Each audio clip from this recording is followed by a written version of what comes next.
الشركة دي غريبة لدرجة ان في انفستور حضر الراوند اوف انفستمنتس اللي الشركة دي بتعملها، وقال ان دي the most absurd corporate pitch he has ever seen before.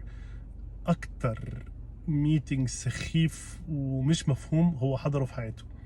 الموضوع كان ان ميرا موراتي الست المؤسسة للشركة دي حضرت معاهم الاجتماع وقالت لهم بصوا احنا شركة اي اي وهنعمل اي اي برودكت، معانا احسن ناس بتعمل اي اي، لكن في نفس الوقت انا مش هجاوب على اي سؤال.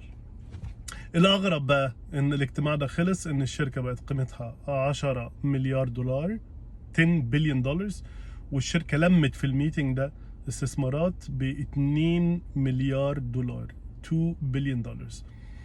الشركة دي اسمها ماشين ثينكينج ماشينز لاب، والست اللي احنا بنتكلم عليها ميرا موراتي. ميرا موراتي دي كانت السي تي او او المدير التقني لشركة اوبن اي اي اللي عملت شات جي بي تي مع سام التمان.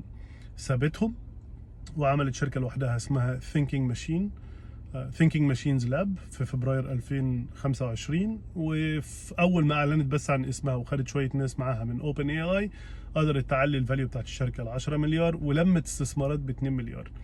وده اللي بيخليها غريبه وبيخليها تخوف، لان هي ما اعلنتش عن اي حاجه، هي قالت بس احنا هنعمل اي اي.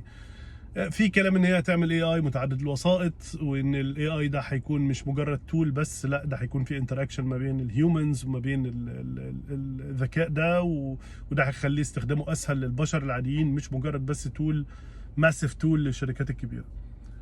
وده اللي بيخلينا برضو نتكلم على البابل اللي عماله تكبر من الفلوس اللي عماله تتحرق في اي حاجه ليها علاقه بالاي اي. او ده مثال لشركه ستارت اب بفكره بتقول بس انا بعمل اي اي وعندها موظفه سابقه من اوبن اي اي، وشوف الدنيا عملت ازاي. استثمارات بقى بنسمع عنها اليومين دول من اي ام دي في اوبن اي اي، من انفيديا ب 100 مليار دولار انفستمنت في اوبن اي اي.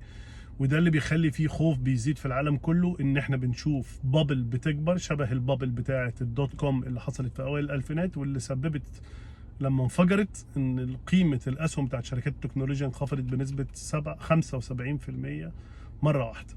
هل يا ترى فعلا هيبقى فيه بابل بالمنظر ده ولا لا؟ دينا موجودين وهنشوف ان شاء الله.